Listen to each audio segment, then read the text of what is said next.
Berhenti bicara tentang masa lalu. Saatnya menatap masa depan. Bersama Ishak Rafiq, Direktur Eksekutif Masa Depan Institut. Assalamualaikum warahmatullahi wabarakatuh. Saudara-saudara sekalian, kita jumpa lagi. Anda bersama Ishak Rafiq, Direktur Eksekutif Masa Depan Institut. Panjangnya Institut Masa Depan Indonesia. Sekali lagi kita menguliti APBN kita. APBN ini sudah dibuat pada zaman Jokowi. Jadi Prabowo tidak ikut dalam menyusun ini. Karena anggaran sudah dibuat tahun 2024 sampai untuk 2024-2025, mulai bulan April sampai April lagi. Jadi April 2025 baru ada anggaran baru untuk kebutuhan 2025-2026. Nah, APBN yang sudah dibuat pada zaman Jokowi ini kita tahu ya sebesar 3.621,3 triliun. Itu pengeluaran. Sedangkan penerimaan negara itu 3.005, sekian triliun. Artinya anggaran ini sudah defisit 600 triliun lebih. Memang sudah dibuat seperti itu. Dan karena itu saya yakin ya Prabowo yang sangat kritis dalam urusan ini, sangat ingin membangun dengan anggaran yang dia punya, maka dia pasti harus melakukan pemangkasan anggaran atau penghematan, dan ini sudah diumumkannya. Akan ada penghematan yang dilakukan di berbagai instansi, di berbagai kementerian dan lembaga negara sebesar 306 triliun. Ini sesuatu yang sebetulnya wajar saja, bahwa memang semua yang dianggap pemborosan boleh dipangkas dulu karena rakyat memerlukannya. Nah, dari anggaran yang sudah defisit 600 triliun lebih itu, ya pemerintah Prabowo harus berutang lagi 775 triliun. Karena ada utang yang jatuh tempo pada masa Prabowo, utang yang dibuat pada zaman Jokowi. Pada tahun pertama Prabowo ini akan ada utang yang jatuh tempo sebesar 803 triliun lebih. Dan ini bunganya mencapai 552,9 triliun. Artinya anggaran untuk bayar utang pada masa Prabowo ini sangat terpaksa dianggarkan 1.353,2 triliun atau 37,58% ya buat bayar pokok utang dan cicilan bunga utang. Jadi ini sangat besar. Nah, sebagai bagian dari kaum intelektual Republik, Masa Depan Institut melihat bahwa penghematan memang perlu. Tapi yang paling perlu adalah memilih yang mana mesti dipangkas dan yang mana tidak. Ya, kalau kita mau jujur, biasanya di dalam masa yang sulit, yang pertama harus ditunda adalah pembayaran utang. Nah, utang yang sudah memotong 37,58% ini, kenapa tidak dilihat sebagai sesuatu yang mesti dihemat? Mestinya kalau ini sampai sebesar itu, kabinet sudah mesti bersidang terbatas, ya seenggak-enggaknya bidang equin, ya ekonomi, industri, ini harus sudah bersidang terbatas untuk melihat ini. Nah, kalau pembayaran utang ini bisa dihemat, ini anggaran yang lain bisa tetap berjalan dengan baik, kecuali yang pemborosan itu harus diselesaikan memang. Ya, anggaran seperti yang disebut Prabowo, anggaran rapat ini, rapat itu, perayaan ini, perayaan itu, studi banding dan lain sebagainya, ini memang harus dipangkas, kecuali yang perlu-perlu saja. Tapi anggaran pendidikan, kesehatan jangan tersentuh oleh penghematan, dan tidak boleh ada penghematan di bidang pupuk misalnya, bibit, dan anggaran pendidikan. Tidak boleh ada tersentuh di sini, karena ini akan menimbulkan hal-hal yang membuat orang resah. Maka menurut Masa Depan Institut, yang pertama harus dipangkas adalah pembayaran utang. Menurut perhitungan Masa Depan Institut, ya, mestinya pembayaran utang dan bunga utang ini yang 1.353,2 triliun ini, 37,58%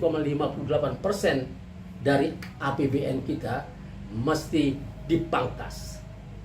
Ini boleh kita negosiasi ulang dalam pembayaran utang ini. Prabowo boleh delegasikan kepada Sri Mulyani Indrawati untuk memimpin tim Equin atau tim Indonesia berhadapan dengan kreditor, sehingga utang ini bersama bunganya minta dibolehkan untuk membayar cukup 200 triliun saja. Dengan itu maka ada 1.150 triliun yang bisa dihemat. Nah, dengan uang ini kemudian pendidikan kita yang dianggarkan cuma 97 triliun lebih bisa dinaikkan sesuai dengan ketentuan Undang-Undang Dasar 1945, yaitu 20% dari APBN. Artinya kalau mau memenuhi itu 20% dari APBN dari 3.621,3 triliun itu, maka akan ada 600 sampai 700 triliun yang harus dialokasikan buat pendidikan kita. Sehingga pendidikan mungkin dengan anggaran sebesar ini, ya, karena yang biasanya cuma tidak sampai 100 triliun, kalau ada 600 sampai 700 triliun, maka mungkin dari SD sampai perguruan tinggi bisa digratiskan. Termasuk juga memberi makan gratis untuk makan siangnya. Tinggal bekerja sama dengan kantin-kantin di sekolah dan di perguruan tinggi, dibayar, pemerintah membayar kepada mereka untuk menggratiskan satu kali makan. Jadi tidak ada penghematan di situ. Nah, sisanya ya masih ada 400 triliun lebih yang bisa dipakai yang lain-lain. Ya, sehingga kesehatan kita menjadi makin baik, kemudian birokrasi kita bisa dipangkas. Inilah yang harus dilakukan. Ada beberapa contoh ya untuk ditiru, seenggak-enggaknya diimprovisasi sedikit. Yang pertama adalah Pakistan. Dulu ketika Musharraf menjadi Perdana Menteri Pakistan, pemerintah Amerika Serikat melobi Musharraf ya untuk memberikan udaranya dipakai oleh tentara Amerika. Daratannya untuk pangkalan militer melawan Afghanistan. Waktu itu Amerika sedang memerangi Afghanistan. Nah, pada saat itu Musharraf bilang bahwa kami bersaudara sesama Muslim dengan orang-orang Afghanistan. Jadi tidak mungkin kami memberi itu, seluruh negara-negara Islam akan marah kepada kami. Tapi baiklah, kita nego. Kompensasinya apa? Kalau saya kasih kamu kesempatan menggunakan udara kami dan daratan kami untuk keperluan kalian. Pemerintah Amerika bingung. Kemudian Musharraf maju dengan progresif. Bagaimana kalau diputuskan saya begini, kami minta potongan utang 50% dari utang Pakistan dibebaskan. Sisanya yang 50% bunganya 0%. Amerika tidak punya pilihan lain dan dia memberi itu kepada Pakistan sehingga roda ekonomi Pakistan bisa bergulir dengan lebih ringan. Yang kedua, Nigeria. Nigeria ini nasibnya sama dengan kita. Negara pengekspor minyak pada waktu itu. Karena itu dianggap menjadi negara, ya, diiming-iming menjadi negara menengah atas. Katanya sudah masuk situ, maka tidak boleh minta potongan utang. Tapi Presiden Nigeria minta kepada para kreditor, ya, kepada Amerika dan lain-lain untuk ongkos demokrasi. Berapa itu ongkos demokrasi? Dia minta bahwa kami cuma punya 30 sen dari setiap $1 utang Nigeria kepada para kreditor. Kalau mau, ambil ini.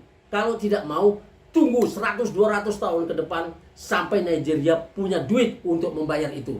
Sekarang duit yang kami anggarkan untuk membayar utang itu kami guyur kepada rakyat agar rakyat ini bisa lepas dari kemiskinannya. Agar pendidikannya bisa gratis seperti di negara-negara maju. Semua orang kaget, kreditor kaget, tapi kemudian berapat, ya, bersidang, kemudian mereka setuju. Artinya Nigeria, pemerintah Nigeria minta potongan utang 70% dan dia mendapatkannya. Kemudian lewat kerja keras NGO, ya, ini organisasi non-government, ini minta, ya, agar Nigeria boleh membeli utangnya yang tinggal 30% itu dengan harga 10%. Dan itu pun dikabulkan.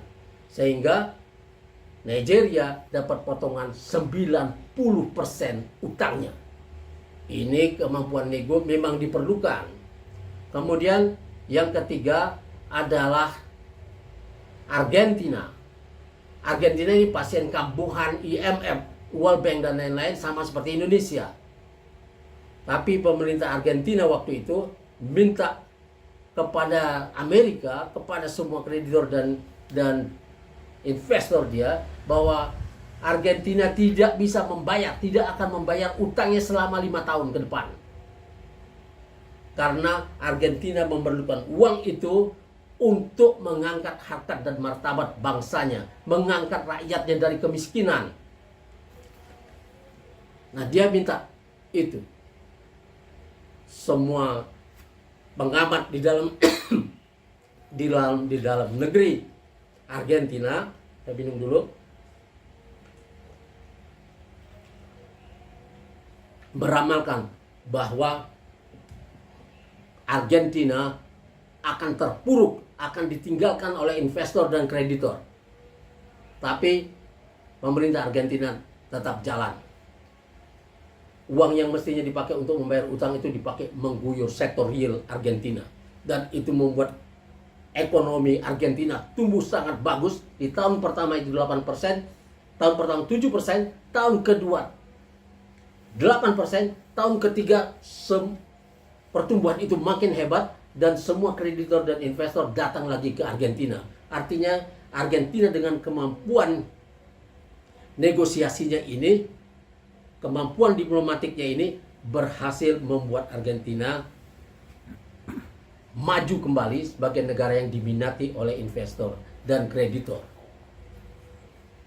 Nah, menurut Masa Depan Institute, hal-hal seperti ini perlu dilihat oleh kabinet. Kabinet yang sudah kegemukan ini boleh dipangkas dulu sebagai bagian dari penghematan. Tapi yang paling penting adalah mengurangi cicilan utang dan bunga utang agar ekonomi ini bisa berjalan. Sekian dulu. Wassalamualaikum warahmatullahi wabarakatuh.